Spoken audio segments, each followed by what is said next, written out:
we go. That got the crowd motivated, didn't it? What a great insight into D2C, but I like that wig. I liked you with the beard, Terence. I really enjoyed that. I think you should grow that beard on there. Okay, so beautifully, and Terence didn't know this, he set us up nicely. One of his little comedy skits there was all around GDPR and privacy and what we're doing as an industry to do that. Well, our next conversation is about how do you create an app that actually does protect the consumer's privacy. And to take us through that, probably the guy with the best trainers I've seen in the last 2 days. I'm certainly going to look at where I can buy those with a bit of D2C marketing. But please welcome to the stage, Peter Sellis, Head of Product Management for Snap. Good luck. Wow, that is a difficult act to follow, especially because I had actually planned on just doing a YMCA thing up here, but I guess Terence ruined it for me. Now I learned a lot about what investment bankers do.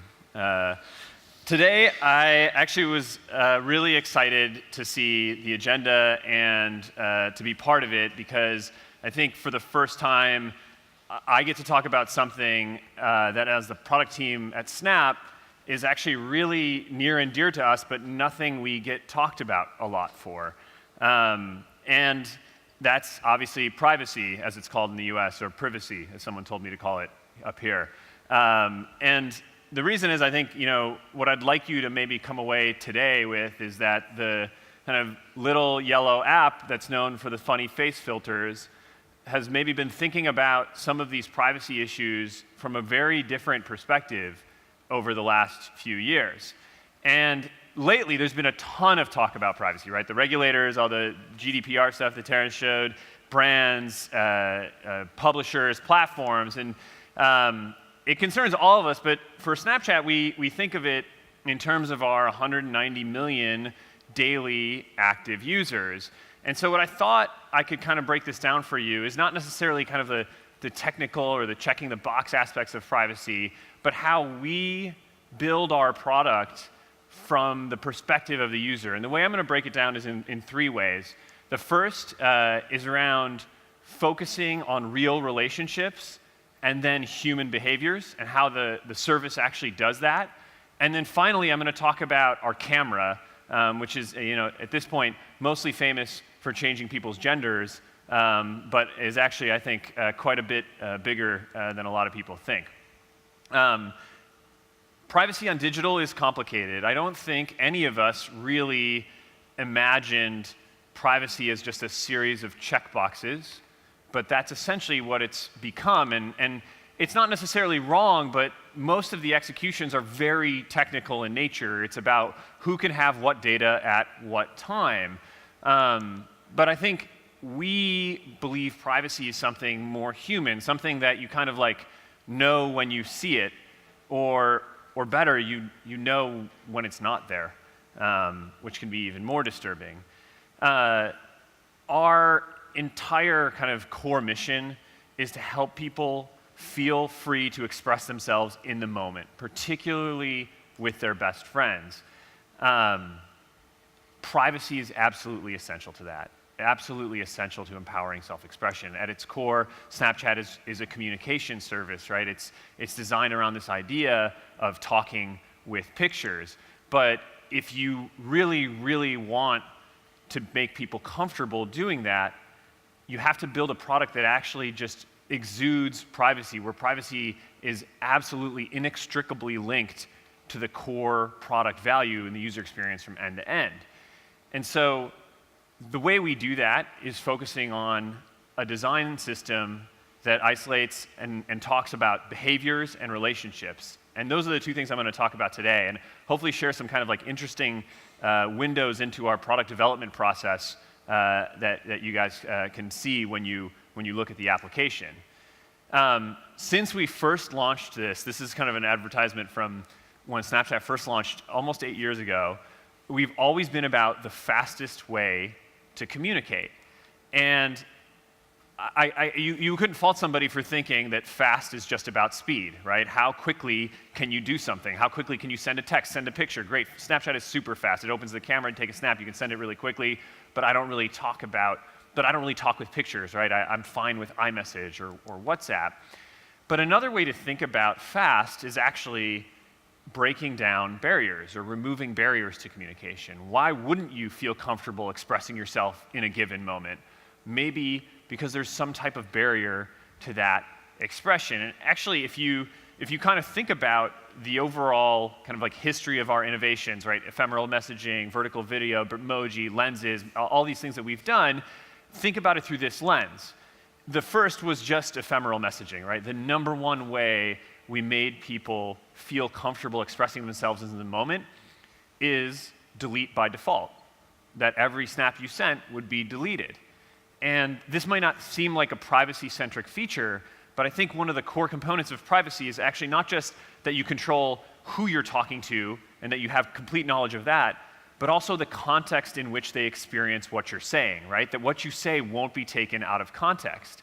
And one way to do that is to just ensure that the only context they receive it in is the one you originally sent it, and it can never kind of go anywhere else.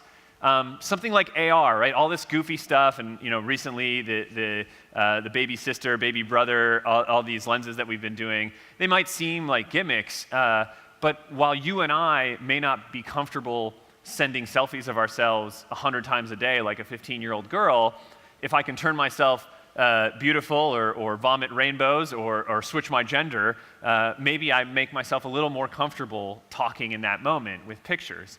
One that resonates super well with kind of some of our older users is Bitmoji. Bitmoji is something created by Snap that makes people more comfortable expressing themselves in a more expressive way. But maybe kind of some of the best examples are not actually what we've done around communication, it's what we've gotten rid of in our product. We used to have this feature. It started a meme, actually. It was called Best Friends. And Best Friends drove an insane amount of engagement. It looks silly, it looks stupid, but take yourself back to kind of, when you were in grade school or whatever. And what you could do with Best Friends is you could go to any of your friends on Snapchat, and you could see who they were talking with the most. So it would tell you the 3 people they were talking with the most. This feature drove an incredible amount of time spent because every girl and boy would go home after school and just click on every single one of their friends to see who they were chatting with. The problem with this feature is that it made people uncomfortable expressing themselves to some of the people they cared most about because they were scared of who would judge them for talking to certain people. And so we got rid of it. And we've even tried to do things like this in ways that haven't always been popular. Last year we redesigned the app. You may have seen the headlines. We definitely learned a lot from it. But what we wanted to do was address this idea of context collapse, that as your personal information, your personal sharing appeared more and more alongside publishers and influencers and creators, your friends were mixed with your not friends, you would become less and less comfortable sharing life's everyday moments because you would be judged against the bar of professional content creators. And so we started to see this idea that context collapse, which was not one that we originated, by the way, was starting to affect story posting on Snap and other platforms as people became less and less comfortable sharing. And so the way we approach this is to design with this broader idea of privacy in mind. And sometimes that's just about being very clear with features and products that are different than what people expect otherwise. Our Maps feature, when it came out, where you could see all your friends on the map, the initial reaction was like, oh my God, who would want that? By onboarding people in a very clear and concise manner, we've actually seen almost no blowback from the kind of privacy nature of the feature, as opposed to a ton of celebration of how the feature is implemented in terms of making you closer to your friends. And that's because the app itself and everything we do communicates honestly and openly. Some of you who've bought advertising on Snap, you may have noticed we've pretty rapidly expanded our suite of tools. And we introduced really advanced location targeting pretty recently. Location targeting in the most kind of strict sense is actually not technically challenging, right? GPS provides the primary signal on the phone for your location, and we can use that to target down to maybe 100 to 150 meter radius pretty easily. We waited to do that until our users had a clear understanding and value exchange about location on our application. So we released the map that showed users in New York where they were, that Snapchat knew where they were, and there was a reason that we needed their location. We introduced geo-filters like this one in Tokyo, where users get a creative tool that's locally relevant. So they know, okay, Snapchat has my location, they know where I am, and they're going to give me something of worth. And brands even participated in this, right? When you're at the Louis Vuitton store, you'll get a filter from that store, and Snapchatters aren't thinking like, how does Snapchat know my location? They're thinking, what am I getting from that location? And this type of communication actually does a lot to engender trust with the user. So what about relationships? Relationships are like, this is one of my favorites because I think it's just like, it's not something you see and then when you see it, you can't unsee it. So most of relationships on social media are completely binary. Basically, the only thing that defines your relationship with somebody is if you're their friend or not. There's kind of like two types of relationships. You are not following them or you're following them. And maybe there's a third, they're following you back. That's friendship on social media. Think about how crazy that is. Like, all our relationships can be described by whether or not we're following one another. That leads to this world where you end up focusing on kind of like what we would call the nodes of the system. Each one of your profiles. You build up your profile because that's what people see. If you want to be somebody's friend, you look at their profile and you're friends with them. And then everybody's looking at the same profile. It's crazy, right? You can just look at two profiles, and one is not your friend, and somebody is your best friend on a lot of social media. And what's the difference between the two? The follow button is different. Instead, it's checked.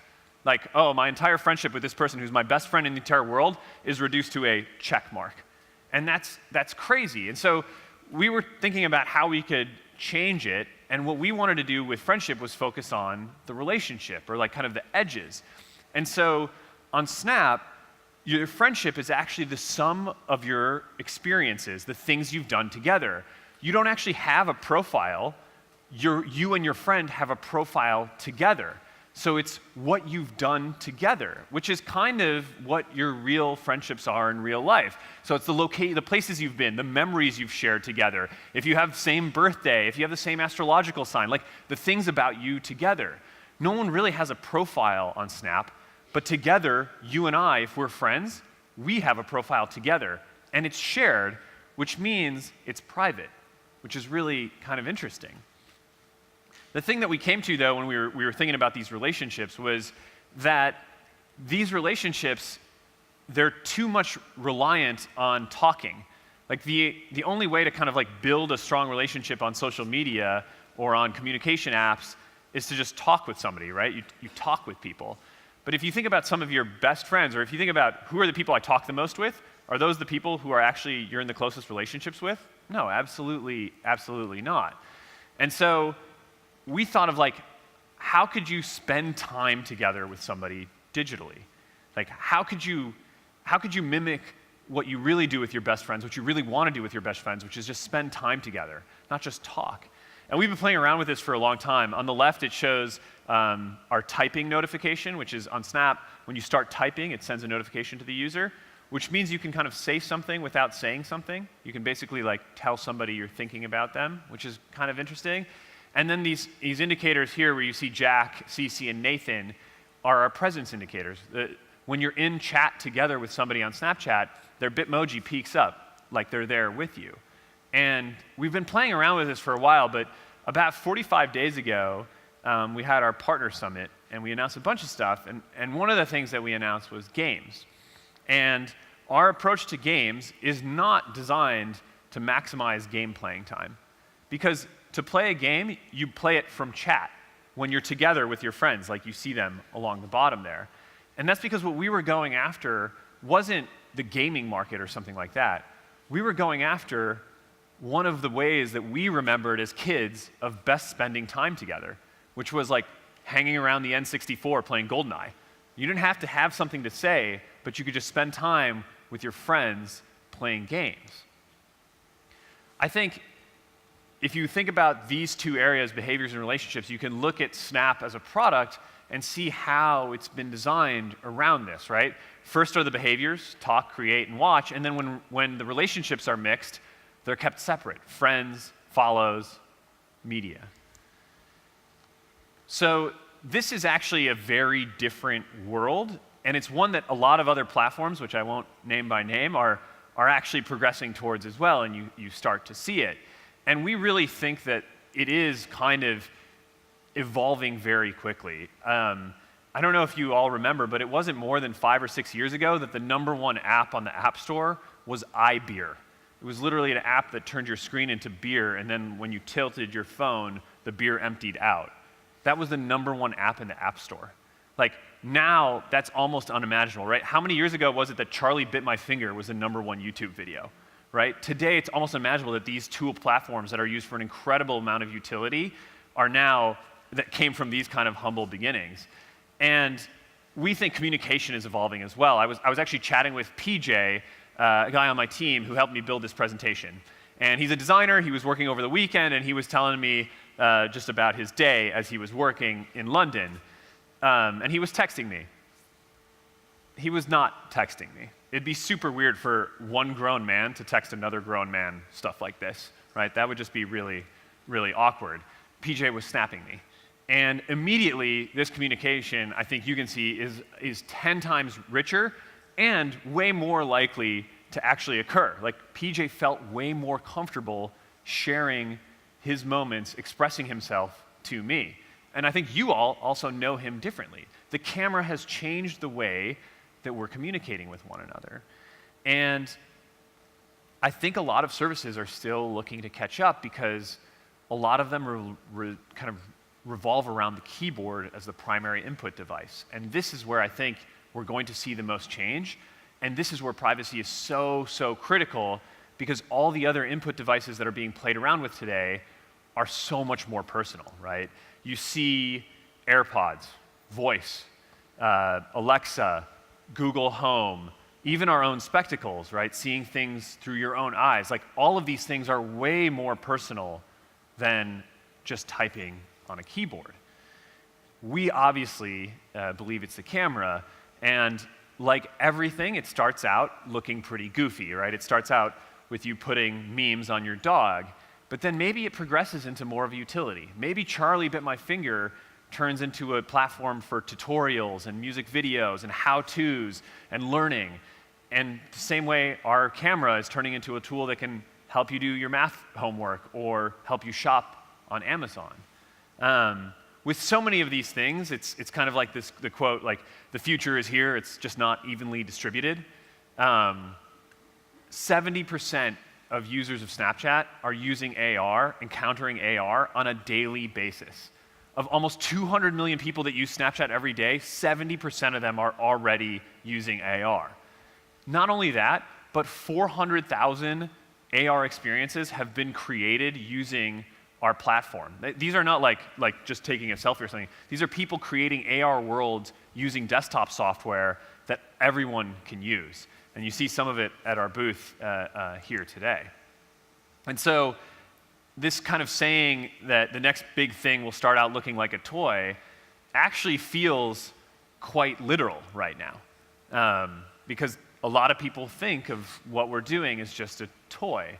And what's cool is, like, brands are actually the ones that are helping us drive this type of behavior, because the intellectual property and the storytelling that these brands can bring has been super valuable to help drive some of the behaviors that we're looking to drive. But there is a lot of work to be done here, because in these worlds, what we see from advertisers has to be additive to the user experience. Everything is opt-in. Everything is about user choice, and everything is about transparency. And so to be forcing things on viewers or on users is very difficult. And instead, there's this kind of like very clear value exchange, which is brought back to the center of things like creativity and creative execution, because it's so, so important. So hopefully, as we've gone through some of these things, it gives you a little bit of an idea that a lot of the things that we've done on Snap, which I know not everyone in the room is a user of, are actually quite thoughtful to this idea of privacy by design, and not just technically treating users the right way, but communicating them through our product design what is actually valuable to us as a company and to them as users. I'm really excited to be here today and to be able to talk about this. Hopefully, you get to play with all the fun stuff that we're doing and try and think of it not just as a toy, but as a little hint to what the future likes. Thank you. Future looks like. Thank you. I think we have time, just a little bit of time for questions, if anybody has any questions about what I showed today. All right. Amazing. Thank you, guys.